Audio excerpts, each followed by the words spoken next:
thank you to my sponsors of this podcast, Little Dish, who make delicious kids' meals and help to make family life and feeding kids less stressful. Welcome to How to Feed with Charlotte Stirling-Reed, the parenting podcast which offers reassurance, confidence, and advice on how to feed your baby, toddler, and your whole family. Today, we're talking all things raising little foodies, covering the meaty subjects of giving your little ones food on a budget and what to do when your family is feeling the pinch. Back to those joys of the fussy eating stage, and also how society has conditioned us all to demonise snacking and demonise ultra-processed foods for our kids. Today's guest is a great friend of mine and someone who has genuinely helped me throughout my entire career and my work to date. He kept the nation fit and healthy during COVID, and he is a beacon of positivity and passion. And on top of all of that, he is a wonderful role model for children and adults alike. I am very, very happy and very honoured to be joined by Mr. Joe Wicks. Joe, thank you so much for coming into the podcast today and coming into Little Dish headquarters. You know, I'd always find time for you, Charlotte. You've helped me in so many ways, and I love that I've seen your journey, I've seen you grow, and I love that you've done so well. And also, thank you so much again for that book, Weaning 15. You make that come to life. And I think all my kids are such great little eaters because of the advice you gave me. So thank you. Oh, I really appreciate that. And to be honest, that's really why I wanted you on, because I know we've had so many discussions before about how much we care about healthy eating, about feeding kids, about good food. And I genuinely wanted you to come on to give your take on it all, because I think you're a real, positive person and you look at things in such a positive way. And I've also followed your journey with your kids and I just love watching them. I love watching them with food, their cooking, everything that you show. So that's exactly why I wanted you on here, just to talk a little bit about that and try and give other people some positivity around feeding their kids and their families too. Thank you. Well, I am so passionate about this. It's like something I care deeply about. And although my life's very different, when I was a kid growing up on benefits in a council house with a father who was spending a lot of our money on drugs, we had really unhealthy food. It was like pretty much 99% ultra processed food. And it's important that people know that I've came through that. It's not like, you're not doomed. You can overcome this. And I was a very fussy eater, but now as an adult, I love my food. And I'm still so connected to that mission of like trying to inspire parents and families to eat better. And it's really hard with people with, financial restraints and budgets and stuff. Like it's really hard. So I try and always show, advice that is achievable, but also like realistic for people. Yeah. And that comes down to really thinking about what is truly budget food and how can we help people get better food on their tables. Yeah, completely. Because I think it isn't as simple as sometimes it's made out to be to eat healthily. And I think you've got to have a lot of background and knowledge and awareness and experience and skills in order to be able to feed your family well. So you're so right. It isn't as simple as that. But yeah, there's small, easy tips and hacks really help for sure. And I think you show quite a lot of that on your page. Yeah, it's all about little changes. And if you're an adult that has quite a restrictive diet yourself, like if you're one of these people that repeats the same 5 meals all through the week, it's quite often common that your child will also do the same. And so it's trying to constantly challenge that and open up your your world a little bit with food and try try new things and be confident. It might be like, following a blog or an Instagram account and getting a little bit of inspiration, because cooking does feel like this quite confusing, difficult, challenging thing. But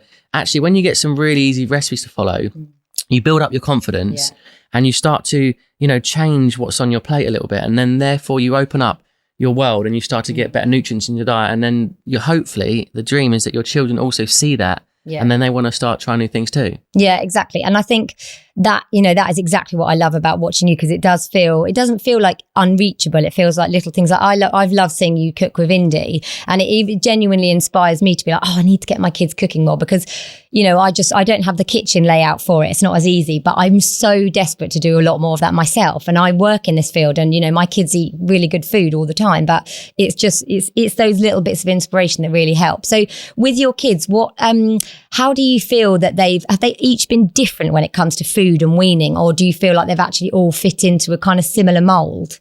I'll never forget when I started sharing, the Weaning 15 stuff on my Instagram, parents would say, you wait till they're 3, you wait till they're 4, my kid used to eat everything. Yeah. And I kept thinking, I had this fear of like, it's all just going to go wrong and they're just going to stop eating vegetables. But the truth is all of my kids have had the same option, which is one meal, one option. Do you know what I mean? So it's not like I've done anything different. I've just been consistent with every single kid. And even to this day, we cook together, not every day, but we cook together, we sit together and we eat together. And so it's like, there's no alternative. So in their mind, like, this is our family meal and we just sit together and eat. There's obviously certain things like over the years that they've really gone off like avocado and banana, certain textures and stuff. Like Rosie won't eat bananas or mushrooms, right? So I don't force these foods on them. But in terms of trying new stuff, you know, I say, look, guys, this is our dinner. We're going to give it a go. We've got a risotto or a stir fry. And it's just being consistent. And I keep hearing over and over again, parents say to me, my kids just will only eat these certain foods. And I always ask the question is, well, how is your child dictating what you should be, you know, because let's be honest, they're not doing the food shopping. They're not filling the cupboards. They're not cooking stir fries and curries. They're not cooking the food. And it's so hard because I'm really passionate about this, but I also know how triggering it can be. And you know this as well. Like if you upset this community, people really get upset. And I would never try to put content out that makes people feel like they're not doing a good job.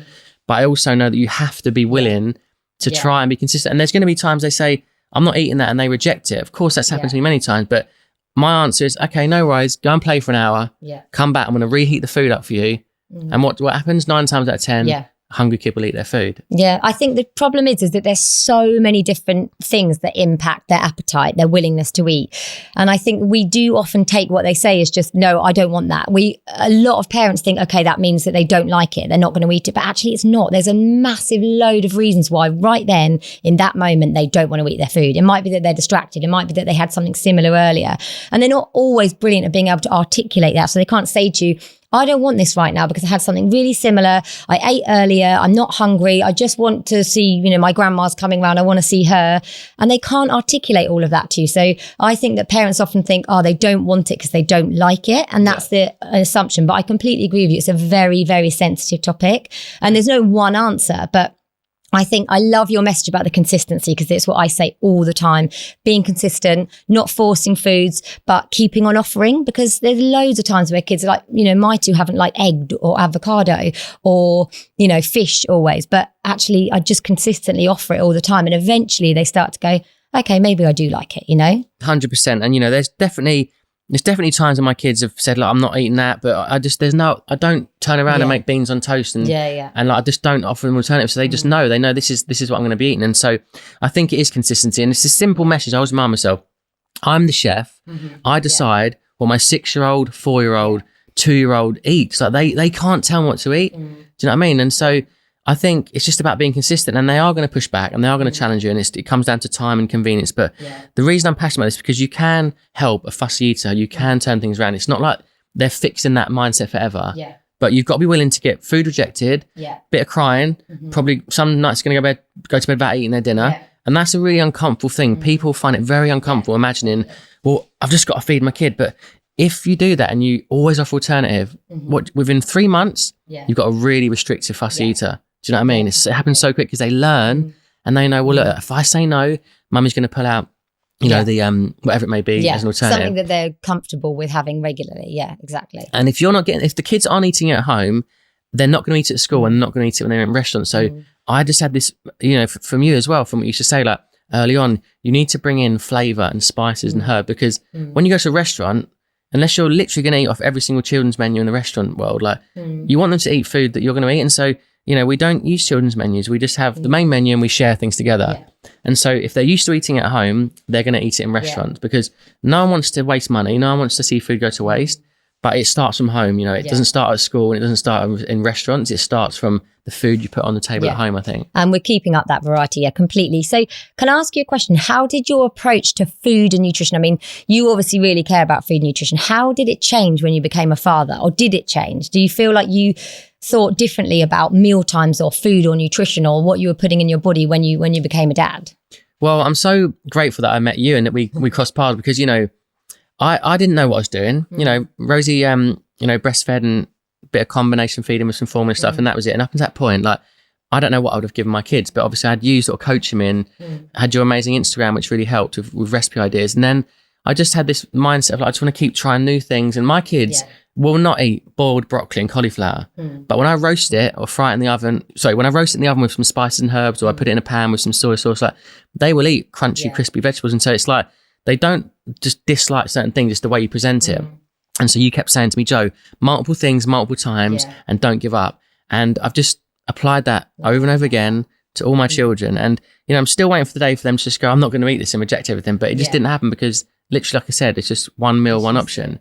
And that's an old school approach to parenting, right? Because that's probably what it's like back in the day. It's like we just have one meal, but now with all the different varieties of food and obviously convenience food, you can give one kid this, one kid that, and then suddenly you're making 3 different things. Which is stressful, definitely. I think I love the way that you have your, in terms of family meal times, you have meal times together, because that's something I bang on about a lot. Can you tell us a little bit about what your meal times are like in the Wicks family? Because I imagine they're a bit chaotic in terms of some people there, not there. How does it tend to go?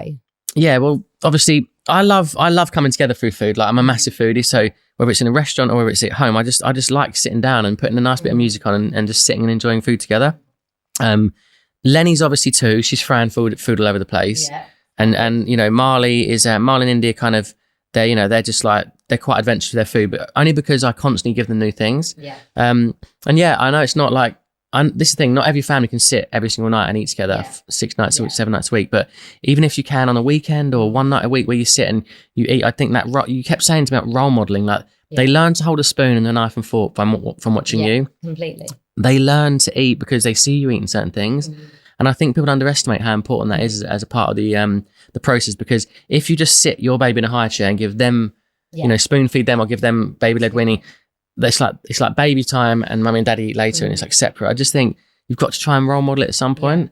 And it makes a difference. They don't really learn that food is important. I think that's the main thing I always try and say is, if your little one never sees you eat, they don't understand that is important to do. You should be eating. I like food. I enjoy food. And they never see that. So I think that you guys eating together has probably had a massive impact on your kids being adventurous and enjoying their food themselves. Yeah, I think it's just like a case of, again, the kitchen stuff. I don't have them cooking with me every night of the week, but when they do, like, and you've tried something new and you've made something together, they're so much more receptive to trying it. They really are. Like, it's like you're bringing them into the process and they like, what's this vegetable or what we're using? And my little girl Indy now, she's 6 and she can make an omelette, she can cook a steak because she's learned. And people are like, oh my God, you can't get her using a Japanese knife. But kids are so smart, they learn. And honestly, like, if you sit with them and you put the time in, they become amazing. And she really loves her food. So I'm hoping that, it's a habit she can form into her, teenage years as well. But, who knows? It's experience for them. Like, that is such an important learning tool. I mean, when I was at school, I genuinely remember during our cooking classes, we were taught to make a fruit salad and we made a cereal box. And that was our cookery. That was literally our cookery lessons. You just don't get taught that. So I don't know what cookery's like at school these days, but unless it's happening at home, it is going to be harder for kids to pick that up when they're older. And they are going to end up relying on foods that are more convenient because they're not going to have the skills. And I think that, again, that's what I love. You've inspired me to do a lot more of that at home with my kids. So it's one of the most important life skills we can give our children. Apart from teaching them to fall in love with exercise or some form of movement and really understand the importance of movement for their mental health, cooking and teaching kids to cook, because the world we live in now, like, it's so on the go, it's so quick, we're running out of time, we're working harder than ever, and it's very easy to be sedentary and very easy just to rely on convenience food. And there's a time and a place for it, right? And I'm not anti UPF. I still love my ice cream. I still eat out, still love chocolate, and we still have snacks. But I think going on to that word snacking, this is a big thing, because so many parents, I think, are giving their children snacks all through the day. So when it comes to mealtime, they haven't really worked up an appetite. So again, get comfortable with saying you're not having a naked bar, you're not having an apple or banana right now. Like, I want you to have your dinner in an hour's time, and let your child really get an appetite. And when you stick a lasagna down in front of them, or you stick a new veggie curry, they're going to be all over it because they genuinely are hungry. Yeah, completely. Yeah. And I see that in my kids all the time as well. If they do snack, or if they've been out for the day, or if they've been at nursery, their appetite is much lower because they've grazed a lot more than they would. But if they haven't had space for that kind of, extra snacks, then when they sit down for a meal, exactly the same. I'm like, they're going to devour a meal that I probably would be a bit hesitant about whether they're going to eat it or not if they're hungry, because hunger does have a massive impact, doesn't it? Same with adults, I mean, if we have a big banana or like a big, bag of nuts or whatever before your dinner, you don't have the same appetite. The drive, exactly. The drive to eat. I think that is important in kids. Yeah, I think reducing snacking and trying to sit together as a family are two really important things for shifting yourself from being a fussy eater to being more adventurous and curious, I think. And you're really honest about your love for things like chocolate and ice cream and marmalade, which all love all of those as well myself. But how, I think people be really interested in your approach with your kids. How do you approach them enjoying those foods, but perhaps not, overindulging in them, what's your take on it? How do you deal with that? Because that's quite tricky. Look, my kids, like anyone, even from birth, we're so predetermined to love sugar, and sweet stuff. You might have seen the breast milk scandal the other week when I tried breast milk from Rose. Like, it's so sweet, right? And so is formula milk. It's so sweet. And so we're kind of programmed to like sweet things. And, you know, my kids go to parties and it's like literally, I mean, you know, you eat loads of sugar and cake and chocolate and you leave a goodie bag full of sweets. Like, and I let my kids go wild. You know, they do that. I'm not someone who's not letting them do that. Yeah. But I don't want it in the house all the time because when it is there, I'm eating it and I want to treat my kids and it makes them happy. And the thing is, I feel like we've been convinced that the only way to show love and affection to your children sometimes by giving them treats because they love sugar. Nothing gets my kids more excited than anything sweet, from fruit to honey to granola to chocolate, right? Yeah, exactly. So it's kind of an act of love. It's like I love you and I want to make you feel good and you smiling. But then when you start to see how it affects their behavior, their digestion, their gut, their mood, and you start to think I'm not really treating you. If I am, it's like giving you a little bit rather than the whole bar because I'm an all or nothing kind of person. I'll eat, like the other night I went to the shop and got a massive bar of Tony's Chocolonely and I ate the whole bar. And I loved it at the time, but then I just felt terrible after. I was bloated, I felt rough. And you got to think these little kids have such tiny little tummies. So I think it's about giving it to them in moderation. And I am being a lot more cautious and more aware of like just the things in the back of just reading the ingredient list on things. You know, even things from your supermarket breads to like yogurts and things. So I'm like, well, I want to give you yogurt, but I'm going to try and get a healthy one. So like I might just give them like a full fat Greek yogurt and stir in some jam or put a bit of honey in. Do you know what I mean? So I'm still giving them sweet things, but again, it's like, it's very easy to get so reliant on these things and treats and, packaged foods and stuff. And I don't know, I'm just trying to focus on the meals really. If I can focus on 3 main meals, they're not really that snacky in between.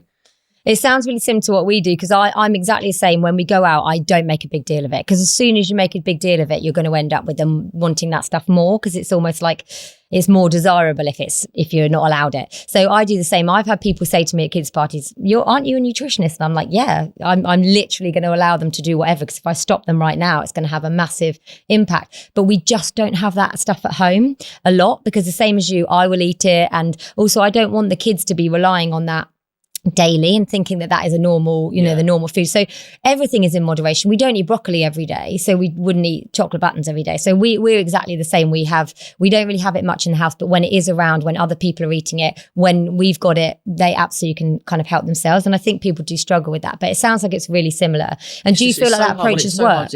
It's so hard to talk over. It's just so hard to eat in moderation. If you're a kid, I've never I remember the first time I gave Lenny chocolate, I was like, to see her eyes, like, and the way it affects her, like she was screaming for more within seconds. It was the first time she had chocolate. And therefore you can see like how these products and these food items are designed. They're so delicious. You want more and more and the brain's asking for more. So I think, like I said, it's about balance. And if you cut them out completely, like you said, your kids are going to get obsessed with them and they're going to probably turn out to like really crave and want them even more when they get a chance. But, we are never going to live in a world without these sort of things. But I think think about what am I putting in my basket? What am I putting in my shopping basket and my trolley? Because what I hear from a lot of parents, especially parents trying to lose weight, they say, well, I'm trying to lose weight, but it's all the stuff for the kids. The kids have got to have it. They need the crisps and they need their like tracker bars and their chocolate bar. And I'm like, why?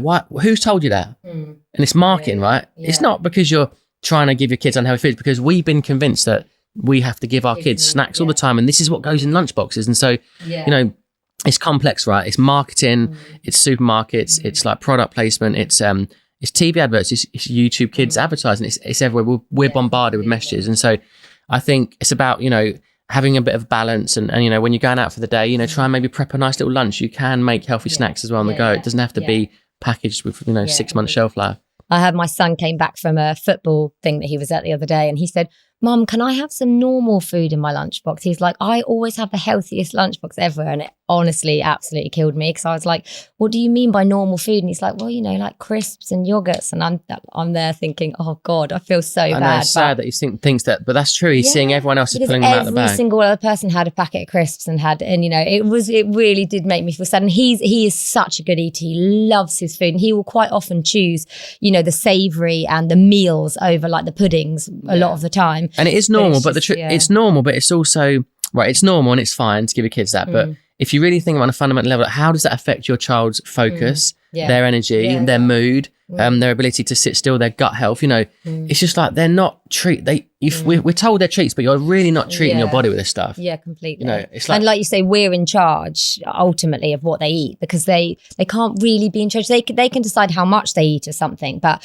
they can't be the dictators of what they eat all day, every day, because we all know what they would choose. Probably what we would choose if we, didn't have any knowledge on the health and nutrition effect of food. So totally, yeah, you can't. Small changes, I think, is the key. Like just little daily changes, and you can adapt things and change, and little swaps here and there. Yeah, definitely. I know this is kind of really similar, but what do you think is the biggest challenge that yourself or other families face when it comes to feeding kids healthy food and healthy meals? What do you think is the biggest challenge that parents are facing at the moment?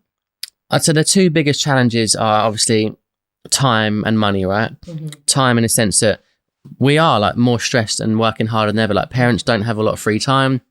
We're attached to our phones, we're emailing people, we're constantly we're switched on to like the work stuff. So, it comes down to like, every parent would love to put healthy food on the table every night, but how many people truly cook 7 nights a week, from scratch? It's probably unlikely, unless you really have a lot of time and you've got a lot more help. But that is a big challenge. So I'm always trying to share things that can be cooked in batch, that can be shared, that can be reheated for lunch, that can be put in a little thermos flask for a nursery and stuff. And it is the hardest thing, because people have convinced themselves, well, I haven't got time. I've only got 5 minutes to throw it in the oven. I'll come back in an hour and it's done.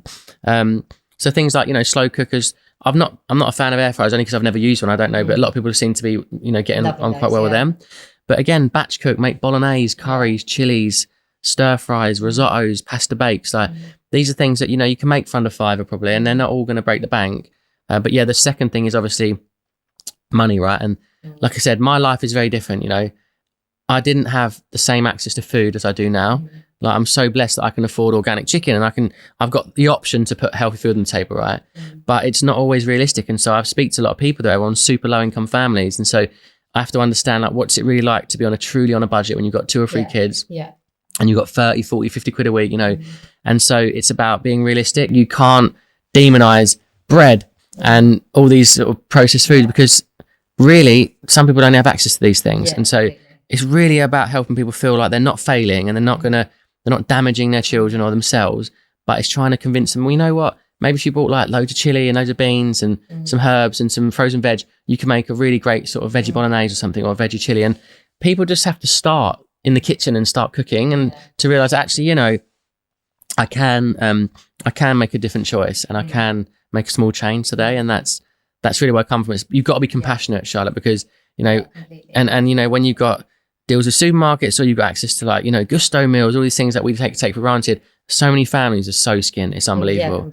And they're in food banks, people that have lost their jobs. And so I think you've got to be so sensitive to the cost and the time. And if you can work on those two things, then you can make a change, I think. And I think you're so right about a lot of those foods that are demonized are foods that actually are providing a large proportion of what families on a budget are eating. So like breads and cereals, for example, they are massively demonized, but actually it isn't just about those individual foods. Like it is about variety, but it's also about what you add to it. So for example, take something like toast, and then you do make like a little chili, and then you add the chili to the top. That can actually be a really low budget meal, but you're still using the bread and your staples.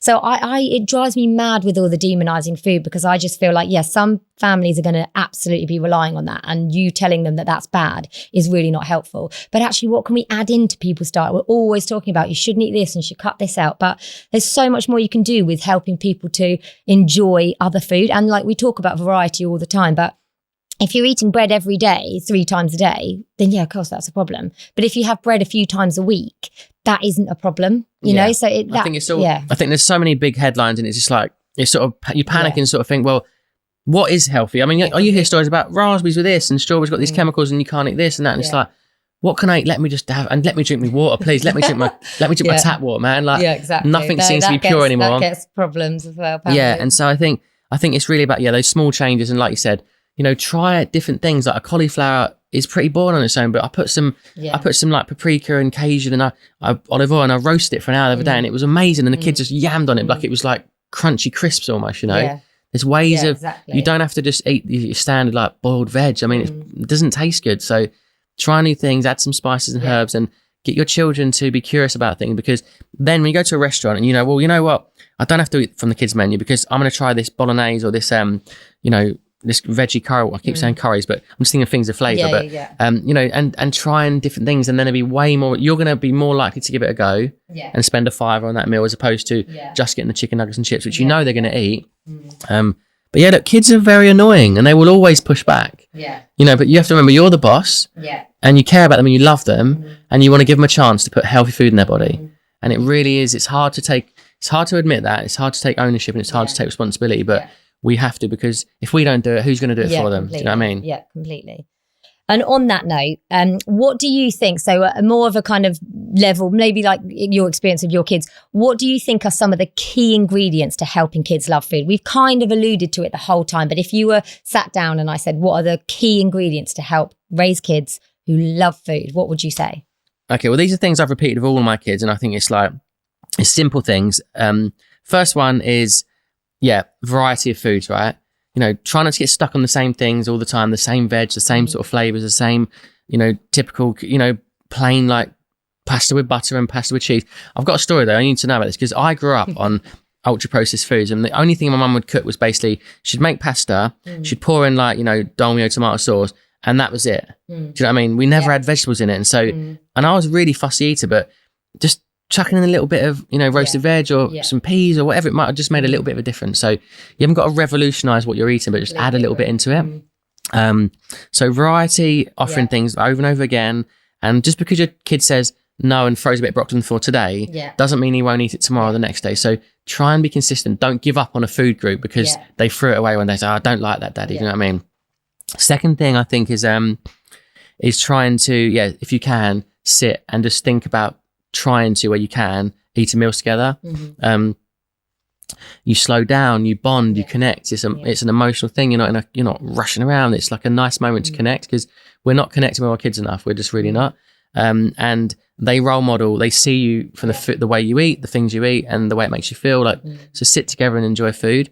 Third thing I would say is get them cooking. I know this is annoying. They're very, when they're hungry as well, they're like super annoying, right? So trying to get them in the kitchen and don't let them snack, don't give them the snacks and you cook them. We'll just say, right, we're going to cook something together.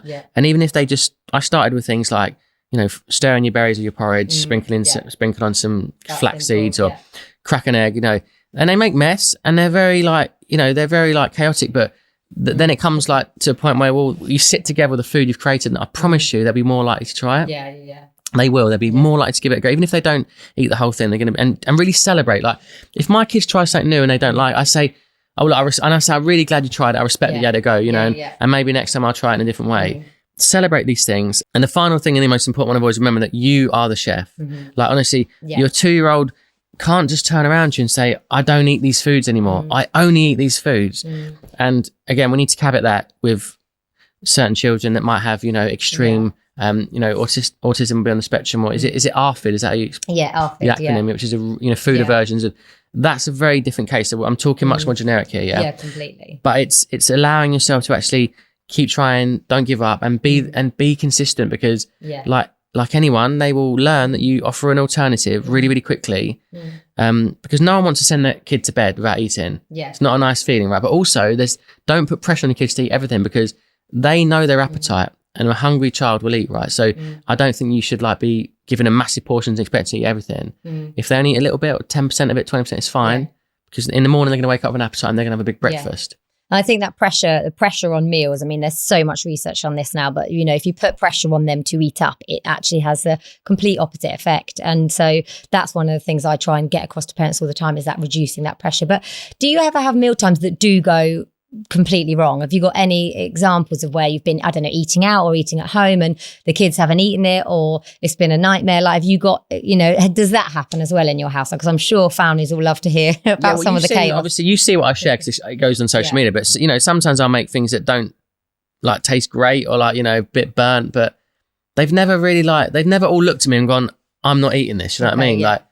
Because if they do that, then that's it. There's no other dinner, guys. That's dinner. Do you know what I mean? So, but I'm just trying to think. Like I said, certain things they've gone off. Like, Indy used to love bananas. She won't eat bananas. And then if Marley's now saying he won't eat peas and tomato because he heard Indy say it. And I'm just like, why are you saying it? Because he listened and he copies you. And he'll be flicking the peas off. But again, I don't get too worked up at it, because I know that he eats loads of other veg. But again, I try to just cook things that I know, you know, they're going to like the flavour of, you know, I won't put too much chili in, and, you know, think they like things with cheese on and things of like, you know, pesto and harissa and curry paste and things. So cooking meals with them in mind, but still ensuring there's variety and you're doing different things and trying new foods. Yeah, I think it's just a case of like trying. I mean, there are different things we repeat, like like for breakfast, like it's mainly porridge or it's like omelettes and things, you know. But then I might put like a bit of pesto in their omelette, or you know, put some paprika. But you, to be honest, you got me doing that early on, because I think most parents will give their kids, you know, the puree stuff like for months and months and months, but have it quite bland. I was putting cumin, cinnamon, paprika, cayenne pepper, like into their like veg really early on, within like, you know, we've put it at 6 or 7 months, straight into the weaning process. And so suddenly and even now, like Lenny, she's a joker. Lenny loves ginger shots. You know, those Muji ginger shots. She smashes ginger shots. And I'm like, oh my God, I love that. They're so strong. And she loves, you know, she loves chili and stuff. And so every child's different, but completely. I think variety and flavour is really important, because when you're doing it at restaurants, you know, and if you want your kids to eat these things that you're going to have on the menu and share a main meal, like, they need to eat it at home, don't they? And it's more what you're adding in, you know, it's what you're adding in. So you're adding all the flavours. And the same, I'm always really surprised by a lot of parents who don't really think about adding anything other than just porridge. Whereas I know you do the same, but you know, we make so much of our porridge. It's always got fruit and peanut butter and chia seeds and other bits stirred in. And you can do that with, you know, frozen fruit and tinned fruit, and you can make it really easily. But I'm always really surprised that parents are often surprised at the idea of, I didn't even think about that, because I guess the idea of porridge is just plain porridge, and that's what often people give to kids. And I also think people often think that kids ought to have plain food, like they don't expect that kids should have variety and flavours and taste and try ginger and chili. And I think we're trying to change the mould a little bit with that, and I love that. Well, I mean, almost everyone I know all struggle with their, like, you know, everyone I know with kids struggle with their kids in terms of eating. And I think, you know, I look at my kids and I think, why do they all eat the same? It's just because I've just been so unbelievable, like I am in my exercise, you know, and my own nutrition. It's like, that's it. And I think if you stick to your guns and you stand your ground a little bit, you know, you can win them over. You can get them eating a bit more, and you can, but you know, it's hard, because you leave the house with no food. What are your options? You know, you go to the farm or the zoo or the soft play. What are your options? You know, it's the same stuff being fed every single place you go. And it's hard because it's the things that you know your kids are going to eat, and it's cheap to buy as well. Yeah. And I think, you know, two of the messages that I've got a lot from you is, and I say them all the time, but persistence, so carrying on, and then consistency, so same thing all the time. And I think if you can nail those two things, it does make a really big difference when it comes to feeding kids.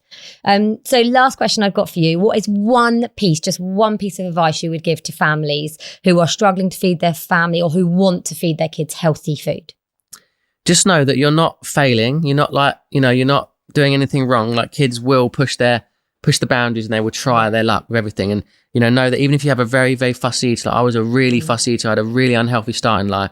You know, I'm still fit and healthy. I think you can overcome it. So don't think that your child is fixed in this mindset forever, because honestly, I will eat anything now, and I was so fussy. And again, just keep thinking of that thing, you know, when I'm about to give my child some food, is it going to energize them, help them feel good? Is it going to give them, you know, a good tummy? Or, you know, is it going to make them climb the walls? You know, because I think food really affects our behavior and our energy, like it really does. And so think about that and start to challenge, you know, what is a treat and what is good for your kids. And just know that even if you make the smallest of changes today, it will open up your child's world to different foods, and you can really, you can make progress. It might seem difficult, and there's going to be a lot of food thrown back at you, and it's quite emotional, but take the pressure off yourself and the stress off the child, and just enjoy the journey, because it's a wild ride, and kids are so, you know, and it's all easy now. My kids are 5, 6 or whatever.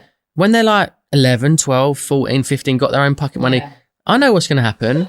I know they're going to be eating, like, and you can't stop that, right? But I think if you can get healthy habits into them at a young age, I think you're off to a better chance. Definitely. Maybe in the long run. When the kids are 11 and 12, we should come back and do it again. Just see what we say. Of course, when they've got when they can go across any fast food chain, and you know what they fill in their pockets up, and even at school, what they eat in school. And the outside influence of friends is going to be far higher, I think, as well. But you know, I always say what they learn at home is what is built quite a lot, and they will probably pick up on that when they're older. So, you know, they definitely don't lose hope at any point. How are you doing with your kids? Like, because obviously you've been through the whole process and you share it so publicly. Like, do your kids struggle too? Do you ever struggle and go, all right, and just give in, or are you still quite consistent with it all? I mean, Ada has thrown every single challenge at me that you could possibly have, including food.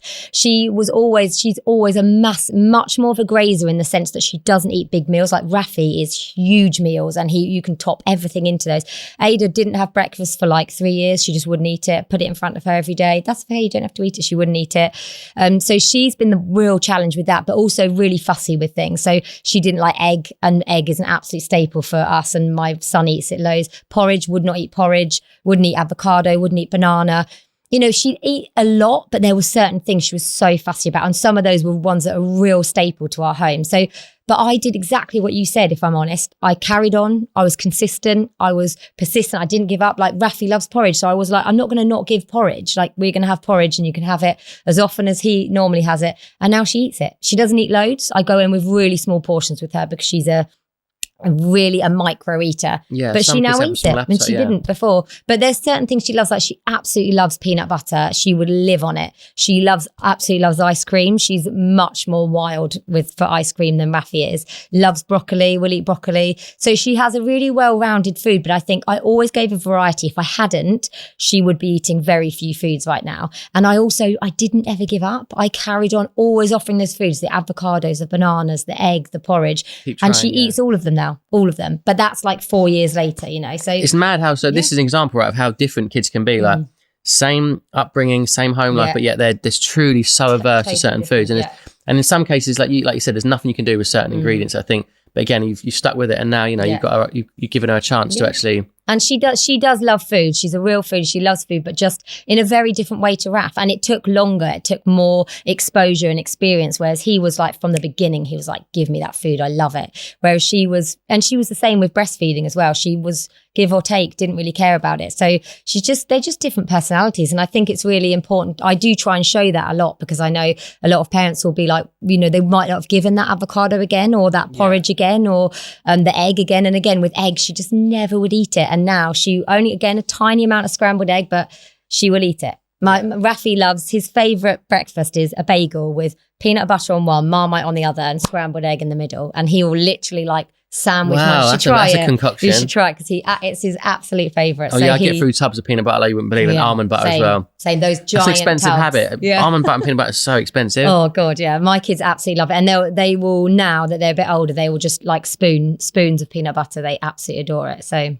Oh, well, look, thank you, Joe. Thanks for having me on your podcast. And again, all your help. Like I'm sitting here, I'm so confident because I've been through it three times and one more time. Nearly, yeah. Because of the voice in my head from you, like just keep saying, and I've just been so consistent with it, and and I'm so proud that my kids eat the way they do, and you know we eat in restaurants and they love it, they eat sushi and whatnot, and I just think I'm glad that I had you, because maybe if I didn't meet you along that journey, I would have struggled with it too. But it would have just been a completely different journey, I guess, for you, because I think a lot of people do start weaning with, you know, sweeter foods because that is what kids are predisposed to like. So it makes sense to offer them those foods. But actually, if you do that, it's much harder to get them to accept savoury and the variety. And like you said, with the herbs and spices and not including that, a lot of people do wean babies on more plain food. And if you do that, it might be harder to get them to accept those flavours later. So it could have been a different journey. But yeah, I'm so glad. And I love what you share because it is very positive, and I love seeing how well your kids eat. It makes me very happy. Thank you. Well, it's all down to you. Thank you. Appreciate your help. So I hope you enjoyed the conversation. Thank you so much. Before you go, just got a very quick fire round. Yeah. Do you reckon you're up for it? Yeah, go on. How many we got? Okay, four quick questions.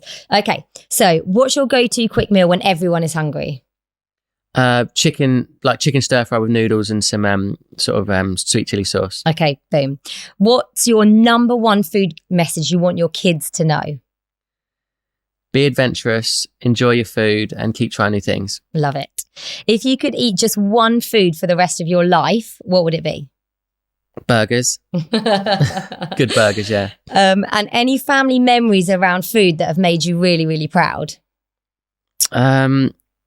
Made me proud.